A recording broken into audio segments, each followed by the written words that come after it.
yang berkaitan dengan kurban. Karena memang al-ilm qabla al-amal. Sebelum kita beramal, patut kiranya kita untuk mempelajari hukum-hukumnya. Sayyidina Umar bin Abdul Aziz radhiyallahu ta'ala anhu mengatakan, "Man kana ya'malu bila ilmin kana ma yufsidu aktsar mimma yuslihu." Orang itu kalau beramal tanpa ilmu banyak salahnya daripada benarnya. Kata jangan sampai kita melancangi amal sebelum tahu ilmunya. Tidak diperkenankan buat kita dalam syariat beramal sebelum tahu ilmunya. Salat harus tahu ilmunya terlebih dahulu. Wudu harus tahu ilmunya terlebih dahulu. Karena itu termasuk syarat sahnya wudu, syarat sahnya salat adalah al-ilmu bil fardiyah. Mengetahui bahwa hukumnya salat adalah fardu dan mengetahui tata caranya salat. Wudu harus tahu bahwa hukumnya wudu adalah fardu dan dia tahu cara-caranya wudu. Kapan kita sholat hanya mengikuti gerakannya orang lain tanpa tahu hukumnya, tanpa tahu tertibnya, rukun-rukunnya, nggak sah sholatnya. Kapan kita wudu mengikuti wudunya orang lain tanpa ngerti hukumnya wudu bagaimana, rukun-rukunnya wudu bagaimana, tertibnya bagaimana, nggak sah juga wudunya. Kapan kita sholat belajar, kapan kita wudu belajar, kapan kita haji belajar, maka nggak ada bedanya dengan kurban. Kapan kita kurban, jangan sampai kita ngelancangi kurban sebelum kita tahu ilmunya. Siapa yang agak ingin ibadahnya diterima? Semua orang juga kapan ibadah taat, ingin ibadahnya taatnya diterima. Salah satu syarat mutlak agar ibadah itu diterima bukan hanya baik tapi juga harus benar. Bukan hanya baik tapi juga harus benar. Maka ala syariatin Islam. Sesuatu yang dibangun di atas syariat Islam itu baru dikatakan benar. Sholat misalnya, ada syarat zahir, ada syarat batin biar ibadah diterima. Syarat batin apa? Khusyuk. Syarat zahirnya ya harus tahu hukum-hukumnya yang berkaitan dengan sholat. Begitu juga dengan ibadah-ibadah yang lain. Cuman memang kita ini hidup di zaman di mana Rasulullah Sallallahu Alaihi Wasallam pernah bersabda, "Sayati 'alan nasi zaman, kathirun khutaba'uhu, qalilun fuqaha'uhu, kathirun sa'iluhu, qalilun mu'tuhu." Kita ini hidup di zaman yang disebut ciri-cirinya oleh Rasulullah Sallallahu Alaihi Wasallam, banyak yang ceramah tapi sedikit yang ngerti hukum. Ceramah itu bakat. Jadi jangan gampang tertipu melihat orang ceramahnya enak. Bikin nangis bisa, bikin ketawa bisa. Enak. Terkenal, diundang kemana-mana. Kathirun khutaba'uh, qalilun fuqaha'uh. Tapi ketika ditanya masalah hukum nggak ngerti. Jawabannya ngawur. Nggak ada landasannya, hanya berdasarkan logikanya. Banyak di zaman ini yang minta-minta, yang terlunta-lunta di jalan, tapi sedikit yang perhatian, sedikit yang peduli, sedikit yang mau memberi mereka. Maka al-ilmu fihi khairun minal amal. Ilmu di zaman itu lebih baik daripada amal. Ilmu di zaman kita ini disifatkan sama Nabi lebih baik daripada amal. Ini resep dari Nabi berarti. Kalau kita kepingin selamat dari fitnahnya zamannya kita ini, ya berarti kita harus menomorsatukan ilmu daripada amal. Kapan kita mendahulukan amal tapi tanpa pernah mau berilmu, dia sudah menyalahi aturannya Rasulullah SAW. Apakah ada keselamatan di luar resep Rasulullah SAW? Nah, tidak ada. Contoh nyata sekarang, yang sholat maghrib banyak, yang sholat banyak, yang nuntut ilmu gimana?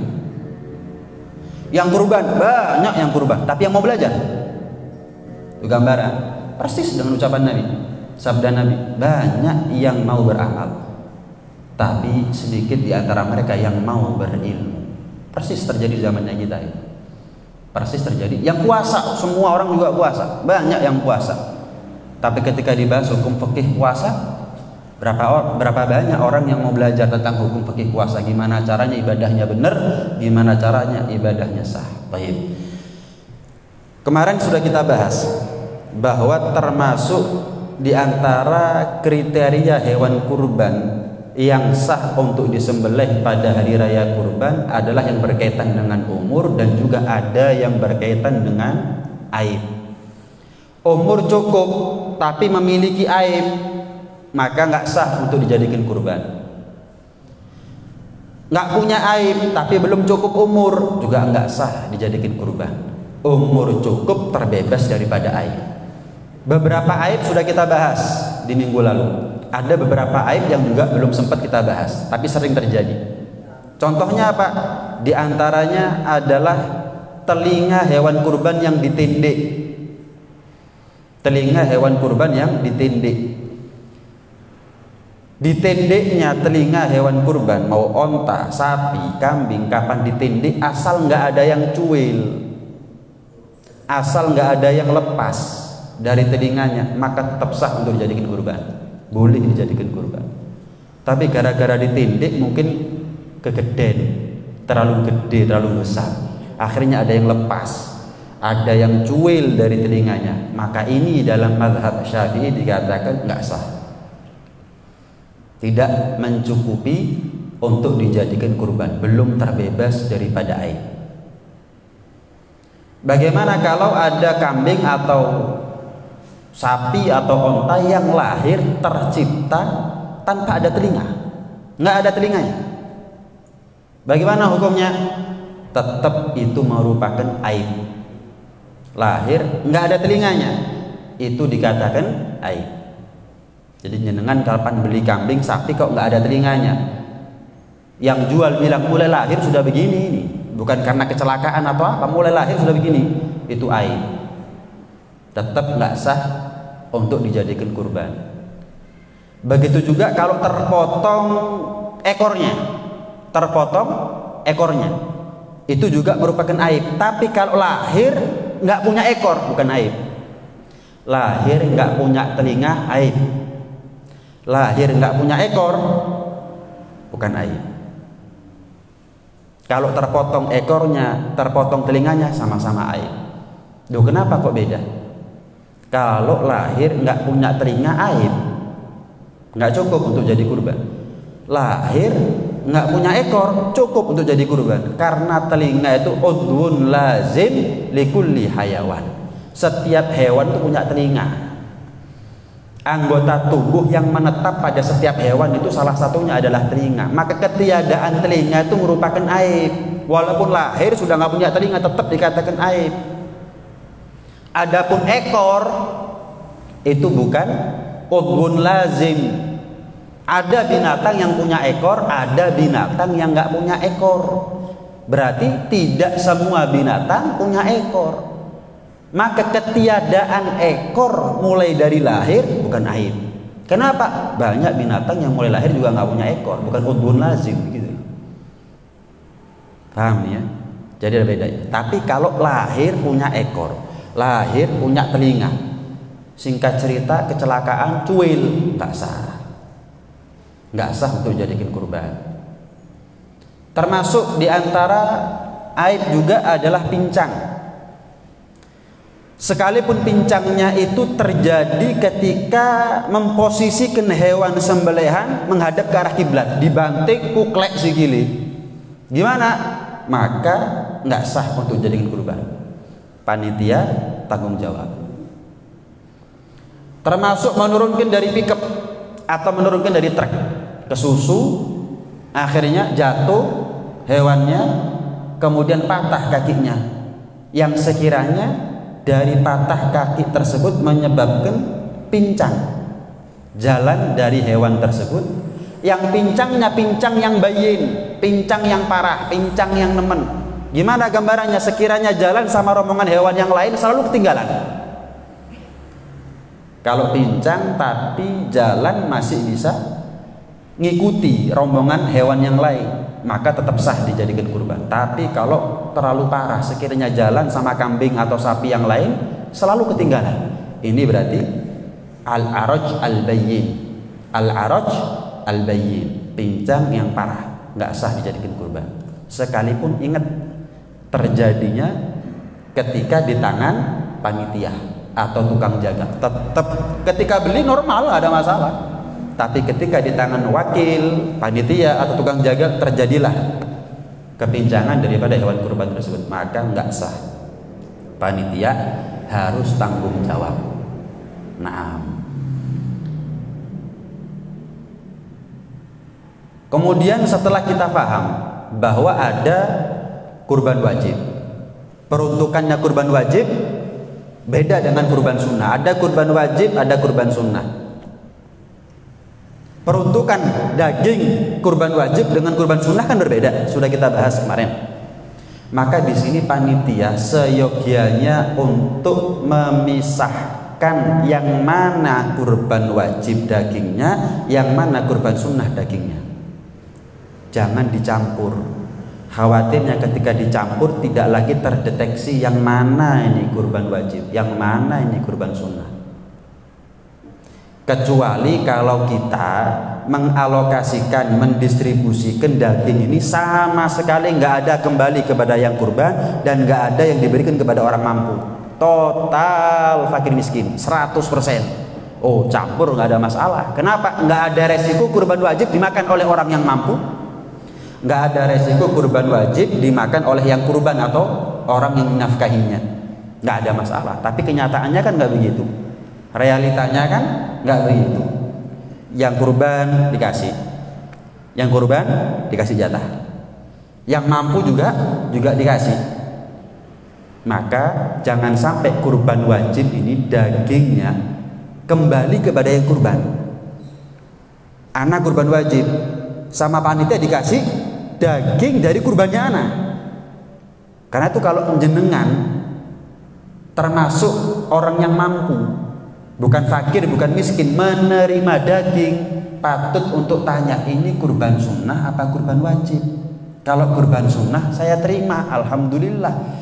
Tapi kalau kurban wajib, wah, saya tidak termasuk fakir miskin. Ini bukan haknya saya, ini bukan jatahnya saya. Patut. Kenapa? Karena rata-rata panitia nggak teliti. Karena rata-rata panitia teledor.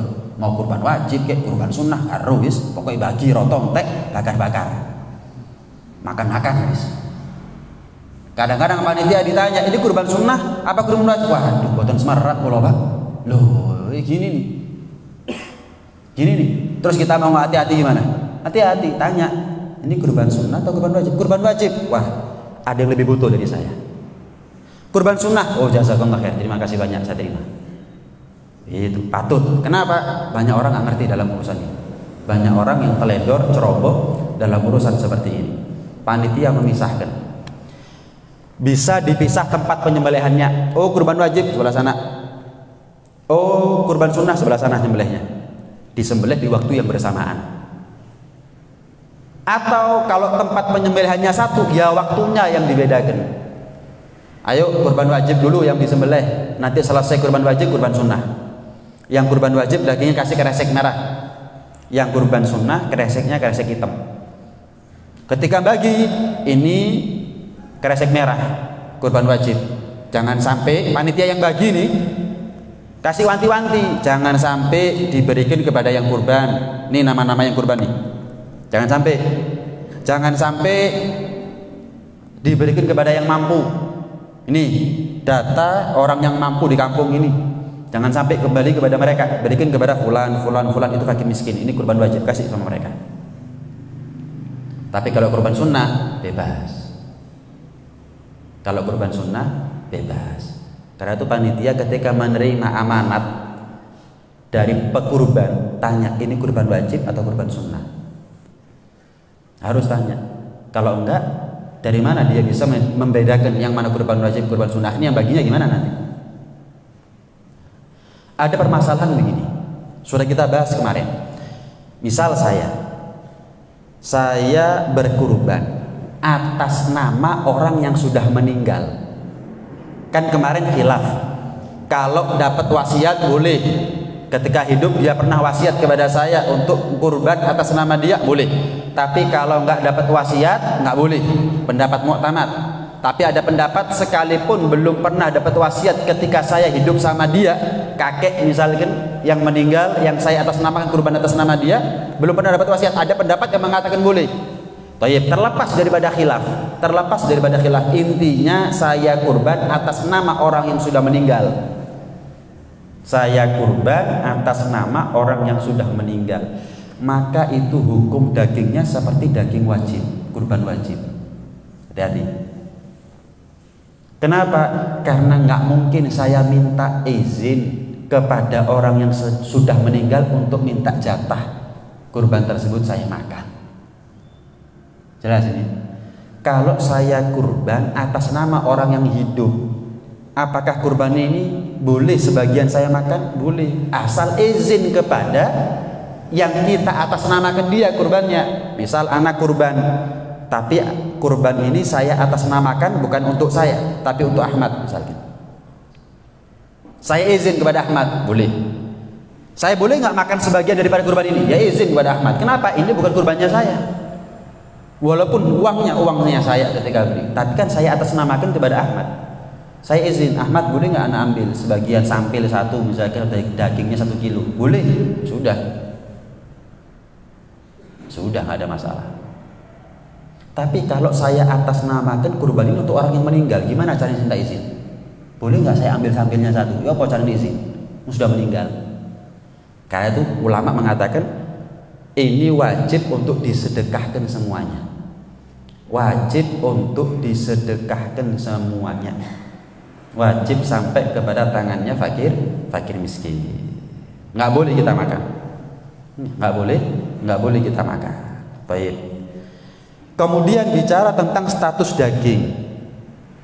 Ketika jenengan bukan fakir miskin menerima daging, maka itu sifatnya hadiah. Nah, kalau hadiah nggak boleh jenengan jual. Ini pembahasan khusus hadiah dalam berupa daging kurban ya. Kalau jenengan dikasih hadiah sesuatu yang sifatnya bukan daging kurban, sifatnya tamlik memang gitu. Bebas mau jenengan jual, kasih orang, gak ada masalah. Ini jenengan bukan fakir, bukan miskin. Dapat daging. Dapat jatah daging. Ini sifatnya hadiah, bukan tamlik. Tamlik itu memindah kepemilikan terhadap daging tersebut secara penuh. Kalau fakir miskin menerima jatah daging kurban, itu sifatnya tamlik, sepenuhnya milik mereka. Fakir miskin mau diapakan juga boleh, mau dijual, dimakan, dihadiahkan, disedekahkan kepada yang lebih butuh boleh. Tapi kalau kita bukan termasuk fakir miskin, menerima jatah daging kurban itu bukan tamlik, bukan memindah kepemilikan. Artinya kepemilikan kita terhadap daging itu nggak penuh, nggak utuh, sehingga kita nggak boleh menjualnya. Waduh, alhamdulillah tahun ini saya dapat jatah daging banyak. Ini kalau sebagian tak jual lumayan ini buat cicilan. Nggak boleh. Nggak boleh. Atau dihadiahkan kepada orang yang mampu. Nggak boleh. Saya misal dapat jatah daging kurban. Sifatnya hadiah karena saya bukan fakir miskin. Saya berikan kepada orang lain, tetangga saya misalkan yang mampu. Nggak boleh. Tapi kalau saya undang mereka, ayo makan-makan bareng di rumah, boleh, sekalipun mampu tadi itu. Kenapa? Bukan menghadiahkan ini namanya, tapi ngajak makan-makan. Ini namanya ibahah, bukan tamlik. Diperbolehkan mereka makan bareng sama saya. Kalau ngajak-ngajak makan boleh. Saya ngajak makan jenengan, ayo makan di rumah. Saya alhamdulillah tahun ini dapat daging kurban banyak. Ayo bakar-bakar di rumah, makan sate, makan kulit. Ayo, boleh. Tapi kalau saya kasih, padahal jenengan bukan fakir, bukan miskin, nggak boleh, karena sifatnya hadiah. Tapi kalau fakir miskin menerima daging kurban, total itu miliknya dia. Mau dijual lagi boleh, mau disedekahkan kepada orang lain boleh, mau dihadiahkan kepada orang mampu boleh, mau dimakan juga boleh. Full itu miliknya dia. Ini harus dipahami. Kemudian kulit kurban. Bicara tentang kulit kurban. Kulit kurban itu tidak diperkenankan untuk dijual atau dijadikan upah bagi tukang jagal. Pak, upahnya jenengan berapa? 1 juta. Kalau saya kasih kulit, 700 gak apa-apa, gak boleh. Man ba'a jilda udhiyatihi fala udhiyatalah. Siapa orang, Rasulullah SAW bersabda, barang siapa yang menjual atau menjadikan upah kulit kurbannya, barang siapa yang menjual kulit kurban atau menjadikan kulit kurban sebagai upah, nggak ada kurban bagi dia, alias nggak sah. Panitia tanggung jawab. Saya nggak ngerti, Bib. Dari mana nggak ngerti? Hidup di mana nggak ngerti? Kapan masuk Islamnya kok nggak ngerti? Mulai lahir Islam, hidup di Malang dekat masjid banyak ulama kok nggak ngerti? Pengajian di mana-mana kok nggak ngerti? Nggak ngerti sama nggak mau ngerti beda. Nggak tahu sama nggak mau tahu beda. Nggak ada kesempatan belajar sama tidak mau memanfaatkan kesempatan belajar itu beda. Karena itu yang kurban saja nggak boleh ngelancangi amal sebelum berilmu, apalagi jadi panitia belum berilmu. Bahaya. Kenapa? Orang lain gagal kurban gara-gara kesalahannya dia, gara-gara kecerobohan, keteledoran atau jahalahnya dia, kebodohannya dia akan ilmu agama. Jangan. Bahaya. Ngurusi kurban, ngurusi zakat, belajar dulu. Pahalanya besar. Tapi kalau nggak pakai ilmu, resikonya yang besar. Bukan pahalanya yang besar, resikonya yang besar. Hati-hati. Nggak gampang. Nggak gampang. Terus gimana? Apa mundur aja? Nggak usah jadi panitia wis. Enggak sih. Maju tapi belajar. Bukan mundur, pahalanya gede kok. Pahalanya besar kok. Maju, tetap jadi panitia, tapi belajar. Belajar. Jangan sampai nggak belajar. Jangan sampai nggak belajar. Begitu seharusnya. Ya, kulit kurban. Kadang-kadang ada masjid itu, kulit kurban itu dijual. Kemudian bukan dijadikan upah, renovasi masjid. Kulit kurbannya ini dijual juga. Kemudian buat renovasi masjid, nggak bisa. Kecuali kalau kulit kurban itu sudah sampai ke tangannya fakir miskin, sama fakir miskin dikembalikan lagi ke masjid, masjid jual, boleh. Kenapa? Sudah sampai kepada yang berhak. Misal masjid butuh renovasi, biaya. Wis, saya panggil satu orang fakir miskin, saya lobby dia, Pak, ini kulit ada sekian ratus kilo, ini kalau saya kasih jenengan kabeh lah repot aja jenengan. Ngolahnya gimana, ngedolei apa, nggawone apa. Jenengan mau nggak dapat pahala bangun masjid tapi nggak keluar duit sepeser pun? Loh ya mau saya. Gimana? Ini kulit kurban saya kasih jenengan, tapi balik no. Ku tak dol, saya buat untuk renovasi masjid. Boleh. Dia dapat pahalanya dari bangun masjid, renovasi masjid, dapat pahalanya. Dapat pahalanya. Kenapa? Kan sudah miliknya dia. Dikembalikan lagi kepada takmir untuk bangun masjid. Wah, pahalanya gede. Bayangkan ratusan kilo daripada kulit kurban dijual berapa juta. Dia nggak ngeluarin duit sama sekali. Dapat kulit dikembalikan lagi. Nggak ada masalah kalau seperti itu. Yang nggak boleh adalah ketika kulit belum sampai ke tangannya fakir miskin, moro-moro didol. Loh, tujuan saya kan baik. Selalu kan alasannya orang seperti itu. Apa Nabi ngajari cuman tujuan? Apa Rasulullah cuman ngajari niat gitu loh? Nggak ngajari syariat Rasulullah itu. Rasulullah SAW ngajari tujuan, itu surga. Tapi caranya untuk sampai ke surga itu namanya syariat. Nabi bukan hanya ngajari itu surga, caranya gimana terserah. Enggak, Nabi nggak ngajari begitu. Nabi juga ngajari yang namanya syariat. Al-Quran berkaitan sama hukum-hukum banyak ayatnya. Sabda-sabda Rasulullah berkaitan sama hukum-hukum syariat juga banyak hadis-hadisnya. Bagaimana mungkin kita ngandalkan pokoknya tujuannya api, tujuan saya baik, nggak saya makan, nggak bisa. Alasan-alasan seperti ini tidak bisa dibenarkan. Itu namanya nggak mau menerima kebenaran, tidak mau mengakui kesalahan. Harus belajar. Lah kalau tujuannya, pokok tujuannya baik, syariat nggak payu, ya nggak usah pengajian. Nggak usah baca kitab sudah. Wong kitab yang dibahas syariat. Kalau cuman melulu bener nggak benernya kita tergantung tujuannya tok. Ya nggak usah belajar sudah. Pokoknya niatnya api bener, kan nggak begitu. caranya baik, tujuannya baik, itu tok yang selamat, itu tok yang benar. Kapan tujuannya baik, caranya nggak baik, salah. Kapan tujuannya nggak baik, caranya baik juga salah. Antara syariat sama niat harus sama-sama baik, baru benar, baru sah, baru selamat, baru diterima ibadahnya oleh Allah. Contoh lain, kesalah kaprahan yang sering terjadi apa? Non muslim dikasih kurban, non muslim dikasih kurban, nggak berhak. Kurban ini sama ya seperti zakat ya, sama seperti zakat. Non muslim tidak berhak dikasih zakat, non muslim tidak berhak dikasih kurban. Karena memang kurban ini sifatnya dhiyafah. Dhiyafah ini jamuannya Allah, dhiyafatullah. Karena jamuannya Allah, maka skala yang dipakai adalah skala prioritas. Yang dinomorsatukan adalah muslimin. Jangan sampai gara-gara panitia ngasih kurban kepada non muslim, akhirnya ada muslimin yang nggak dapat jatah kurban karena kehabisan atau berkurang jatah kurbannya. Itu jamuannya Allah loh. Kita ini cuman amanat. Gak enak Ustadz kalau nggak dikasih Ustadz. Kalau nggak enak jangan pakai kurbannya orang, bondo. Lah kok enak gitu? Gak enak sih, nggak enak kon tapi sing ditokno dagingi wong enak ya loh. Nah kan nggak beres namanya. Saya nggak enak. Kalau nggak enak bondo. Jangan kurbannya orang dikorbankan. Nah, solusinya gimana? Solusinya gimana? Kan begini. Setiap kurban kan ditarik biaya. Terkumpul semuanya sekian juta. Coba balikin satu kambing aja.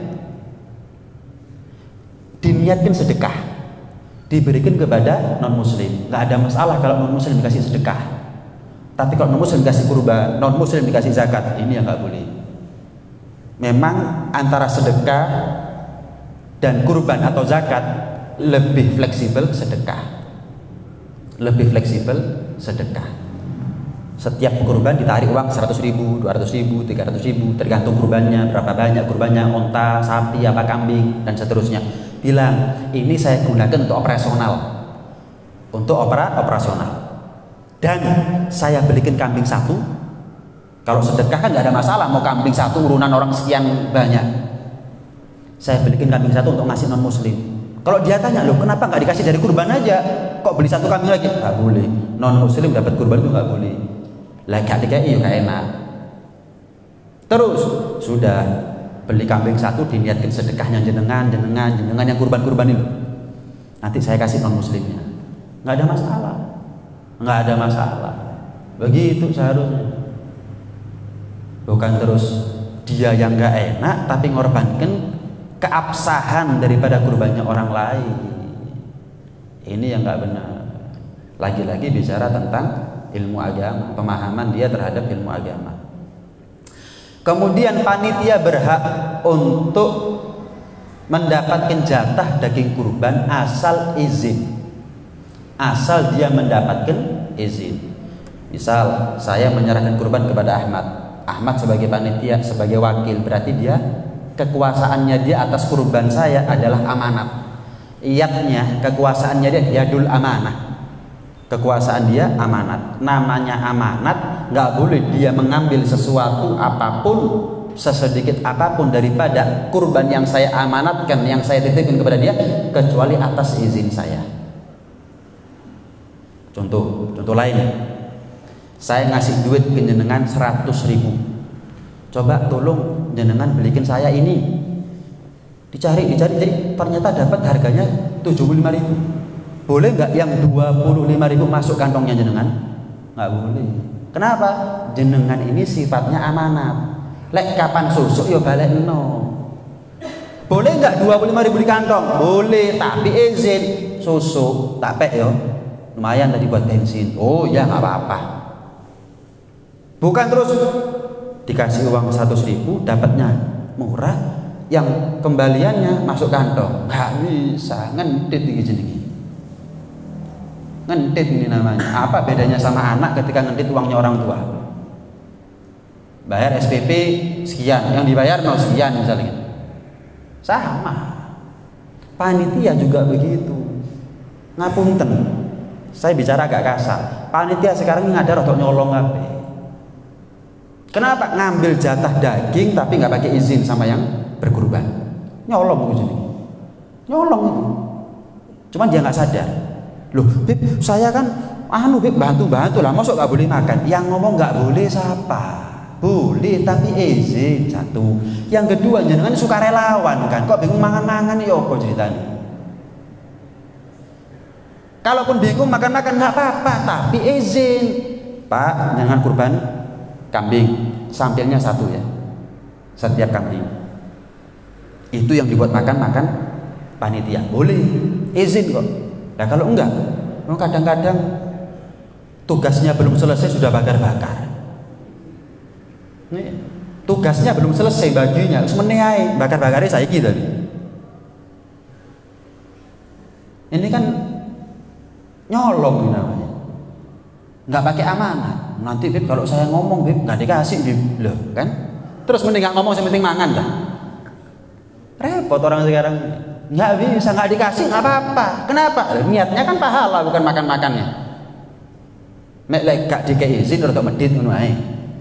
Yang kurban rotok medit. Dijaluki sampir sisi gak dikei. Tahun depan suruh beleh dewi.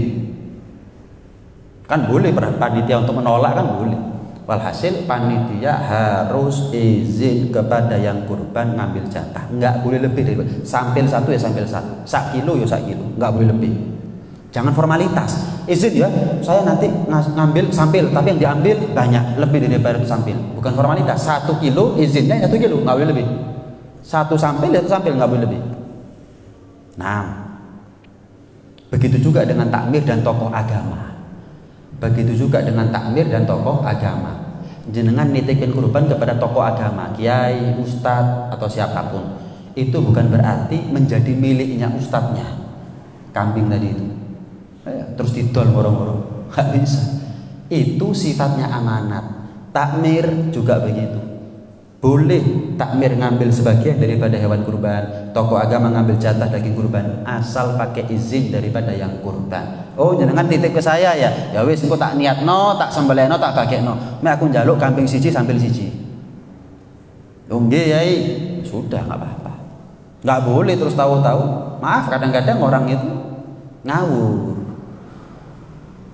Ya karena orang sekarang ini kan gampang ngiyai wong. Paham nih? Kudu kiai, gak ngerti ilmu agama. Bukan ustad, bukan apa. Tapi dididik celuk ustad, celuk kiai. Kapan sepuh didik celuk kiai. Akhirnya memposisikan dia sebagai ulama wis. Dititipi wedhus. Oh alhamdulillah dikai wedhus aku. Loh, bukan dikai. Terus didol. Ben riyo kurban ganti motor gara-gara jual kambingnya orang. Enggak, itu bukan dikasih hadiah, tapi dititipi untuk meniatkan, menyembelihkan, bagikan.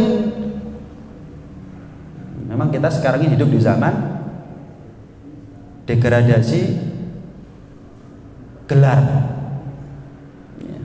Mungkin Syibah paham Habib Abdullah, Al-Habib Abdul Qadir Al-Faqih, ulama top, nggak dipanggil Habib, panggilannya Ustadz. Habib Alwi Al-Idrus, segitu hebatnya, dipanggil Ustadz, nggak dipanggil Habib. Nah sekarang masih onom, bodoh, pokoknya kelemik, celuk Habib. Begitu juga, pokoknya anak Kiai Gus. Rotok tua ini kiai, masih yo gak tau mondok, gak belajar ilmu agama. Kadang-kadang lebih ngerti ilmu arsitek sama ilmu agama, tapi tetap celuk kiai. Kapan tua celuk kiai, kapan tua celuk kiai, kapan nom celuk Gus. Padahal yang ngerti ilmu agama, nggak ngerti. Hati-hati. Manggil orang kalau nggak tepat gelarnya, itu sudah menjerumuskan dia dan orang lain akhirnya. Oh kiai, padahal butuh. Oh ustadz, padahal butuh.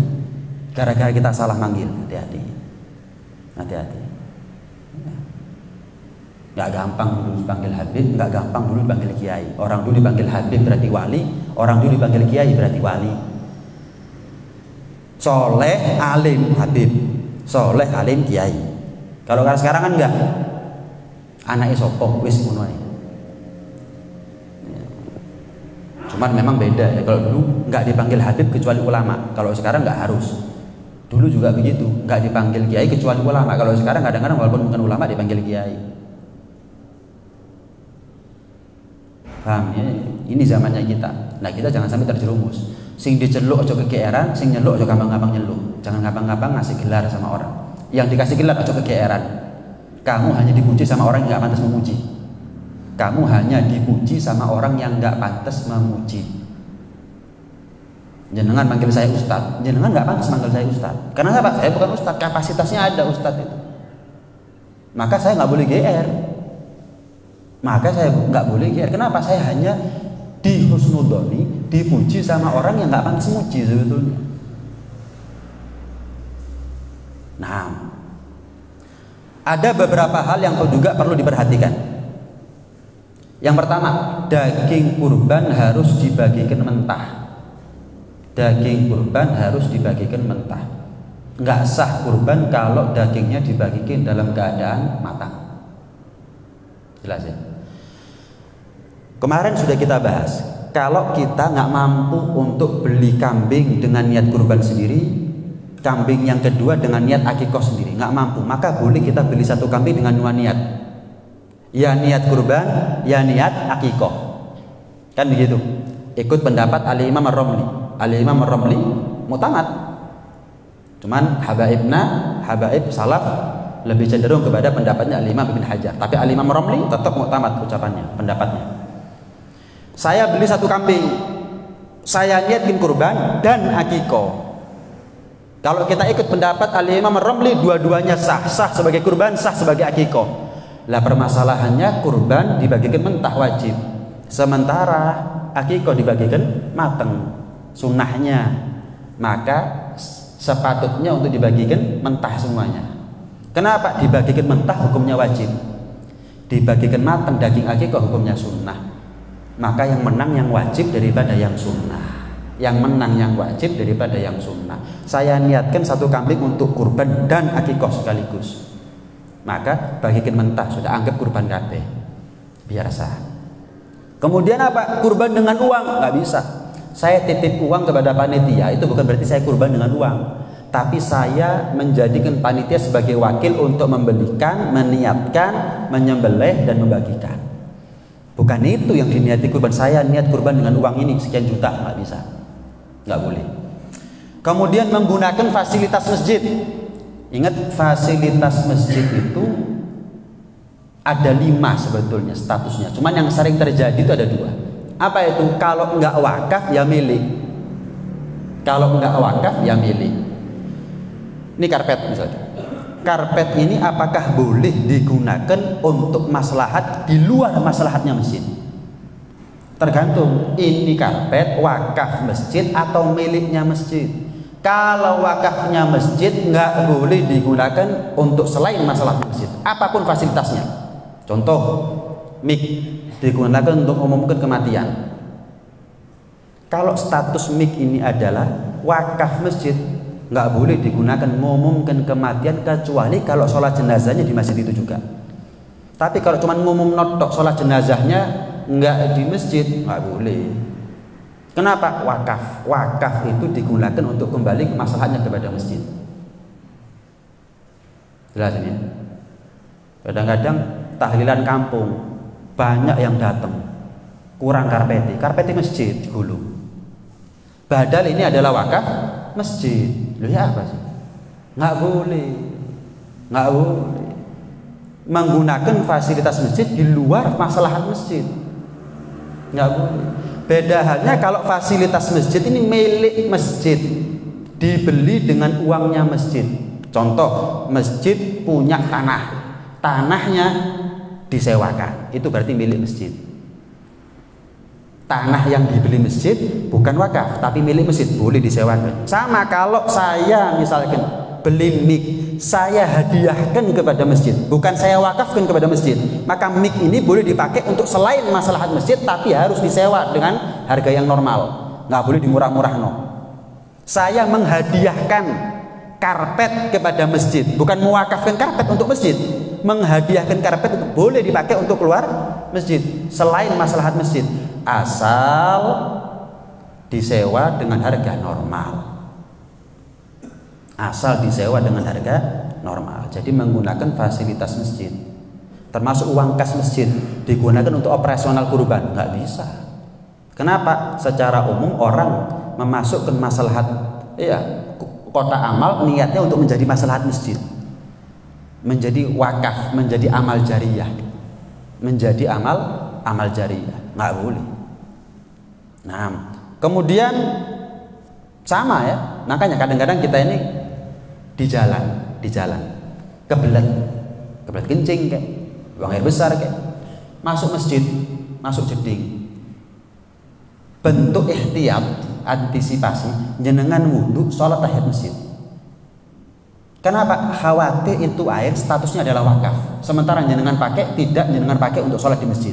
Berarti Anda sudah menggunakan wakaf air, wakaf masjid, tapi tidak kembali masalahnya kepada masjid. Banyak orang tua begitu dulu, masuk masjid, wudhu, sholat tahiyat masjid, atau kalau pas waktu duha, sholat duha, pokoknya sholat sunnah 2 rakaat baru lanjutkan perjalanan. Kenapa? Khawatir itu air adalah wakaf. Kalau wakaf harus kembali masalahnya kepada masjid, nggak boleh enggak. Sama airnya masjid juga begitu, tergantung itu wakaf ataukah milik. Kalau air itu wakafnya masjid nggak boleh dipakai untuk kurban, nggak boleh. Tapi kalau milik masjid harus diganti uangnya. Saya tahu ada masjid A, ada air di situ, ada jeding. Ini saya tahu status air jeding ini adalah miliknya masjid. Saya boleh pakai walaupun saya nggak sholat, tapi saya harus ganti. Saya sudah habiskan berapa banyak tadi airnya, kira-kira berapa ribu, saya harus ganti, masukkan kotak amal. Loh, tapi kan ini masalah umat. Loh, masalah masjid lebih khusus daripada masalah umat. Makanya kadang-kadang masjid itu banyak kotak amalnya. Ada kotak amal untuk masalah masjid, ada kotak amal untuk santunan yatim piatu, ada sedekah, ada maslahat umat. Nah, kalau mau operasional ambil dari masalah umat, jangan ambil daripada maslahatnya masjid. Nah, sepatutnya perlu itu masjid untuk punya beberapa kotak amal, jangan satu tapi dipakai untuk selain keperluan masjid, bahaya. Harus kembali kepada maslahatnya masjid. Kemudian makruh memotong kuku, memotong rambut mulai dari tanggal 1 Dzulhijjah sampai kurban kita disembelih. Makruh. Walaupun ada pendapat yang mengatakan haram, tapi mu'tamad dalam mazhab Syafi'i dikatakan hukumnya adalah makruh. Jangan potong kuku, jangan potong rambut, jangan bersih-bersih bulu yang menempel ada di badan, kemudian jangan cantuk, bekam, hijamah, ataupun fasad dan seterusnya mulai dari tanggal 1 Dzulhijjah sampai sembelih hewan kurban kita disembelih.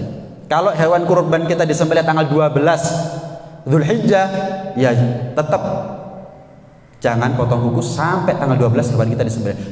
Kecepatan Jumat, boleh nggak saya potong kuku? Tetap nggak boleh.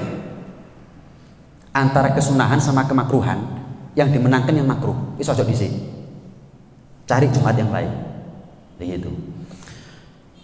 Bagaimana kalau ada orang tanggal 1, tanggal 2 Dzulhijjah potong kuku? Pertamanya dia nggak niat kurban, memang nggak niat kurban. Tanggal 3 dapat rezeki, akhirnya beli kurban. Gimana kadung potong kemarin? Ya nggak ada masalah.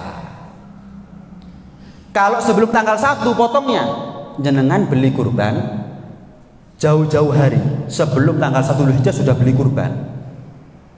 Yang jenengan punya niat itu kurban akan disembelih di hari raya kurban. Jenengan potong rambut sebelum tanggal 1 apakah boleh? Boleh. Masuk kemakruhannya, masuk waktu kemakruhannya dan mulai tanggal 1 sampai sembelihan kurban. Bukan sampai hari raya ya. Kalau kurban kita disembelih tanggal 12, tanggal 10 tetap makruh kita potong kuku, potong rambut dan seterusnya tadi itu.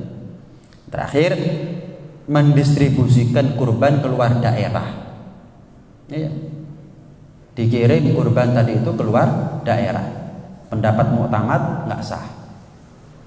Dikatakan keluar daerah seperti apa? Seperti dari kota ke kabupaten. Beda pemimpin sudah. Kota, wali kota. Kabupaten, bupati. Apalagi keluar kota, keluar pulau. Ya. Hanya saja ada khilaf yang mengatakan boleh. Nah, sampai di sini mungkin ada yang mau ditanyakan, Pak. Kalau korban atas nama anak yang belum balik. Korban atas nama anak yang belum balik nggak ada masalah. Boleh. Sebentar. Kalau masalah izin sementara kita ini bukan ahlut tasarruf. Anak yang belum balik itu ucapannya tidak dianggap. Coba anak cek ya. Yang jelas kurbannya boleh. Tapi izin dari anak yang belum balik itu kan nggak dianggap. Ucapannya nggak dianggap anak yang belum balik tadi itu. Kenapa? Laisa ahlan lit tasarruf dalam bab muamalah.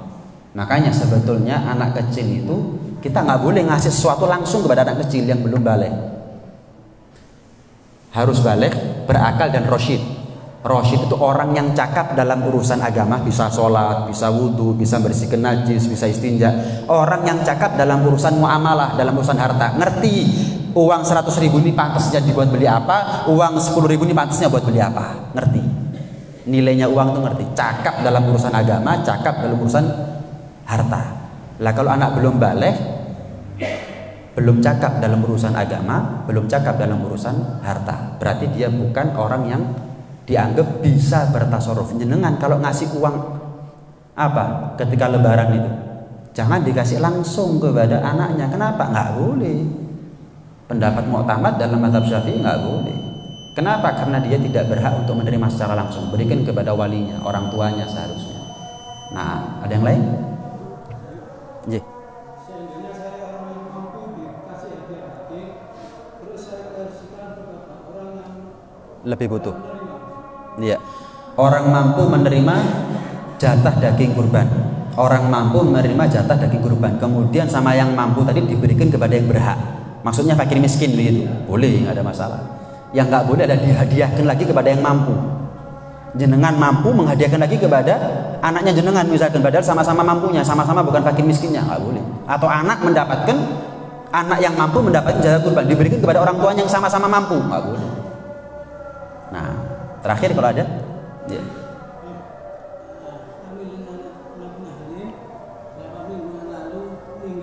Sebelum meninggal ini nunjuk sama keponakannya suruh beli sapi 4, suruh bikin kurban, itu jatuhnya kurban wajib atau kurban sunnah? Istri meninggal, sebelum meninggal sempat pesan kepada anak atau ponakan, ini duit belikan sapi, ini duit belikan sapi. Belum sempat beli sapi atau beli kambing misalkan, meninggal terlebih dahulu. Apakah itu uang menjadi uang waris? Pertanyaan yang pertama. Yang kedua, apakah itu sah menjadi wasiat? Kalau sah menjadi wasiat, maka uang itu tidak menjadi uang waris. Harus ditanfidz wasiatnya. Permasalahan kapan wasiat itu sah, panjang pembahasannya. Termasuk apakah harta yang diberikan lebih daripada sepertiga daripada harta yang dia punya. Jadi pembahasan ini nggak bisa diselesaikan sekali jawaban. Harus pembahasan berkaitan sama wasiat juga. Kalau intinya ya, kalau itu sah dikatakan sebagai wasiat, maka harus disegerakan untuk melaksanakan wasiatnya. Tapi kalau nggak sah menjadi wasiat, maka itu uang bukan uang kurban, tapi uang waris. Kalau misal ahli waris semuanya meridhoi, nggak ada masalah. Anggap itu wasiatnya nggak sah, misal. Kemudian sudah terlanjur dibelikan kambing atau sapi. Ahli waris meridhoinya nggak? Kalau nggak sah jadi wasiat kan berarti jadi waris. Ahli waris meridhoi nggak? Satu saja di antara ahli waris tidak meridhoinya, maka jatahnya dia harus diberikan sebagai waris. Prosentase warisan dia harus diberikan. Yang lain tetap sah. Nah, caranya gimana biar tetap sah? Kalau misal ada yang nggak ridho, minta hak warisnya tetap. Yang misal 5 anak, yang 1 nggak ridho, yang 4 urunan untuk nempuhi jatahnya 1 anak ini. Jadi tetap wasiatnya ibu misalkan tetap jalan. Itu solusi. Jadi kembali, itu hukumnya sah jadi wasiat atau tidak? Kalau sah jadi wasiat, wajib ditanfidz, berarti bukan uang waris. Tapi kalau nggak sah sebagai wasiat, ya nggak sah sebagai wasiat, berarti itu adalah uang waris. Uang waris nggak bisa dibelikan kambing, kemudian kecuali atas keridhaan daripada ahli waris semuanya. Nah, terakhir mungkin, monggo.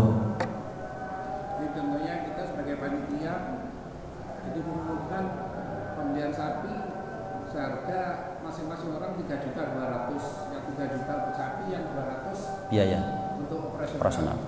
Dalam pelaksanaan kita mendapatkan 7 sapi, jadi 7 sapi.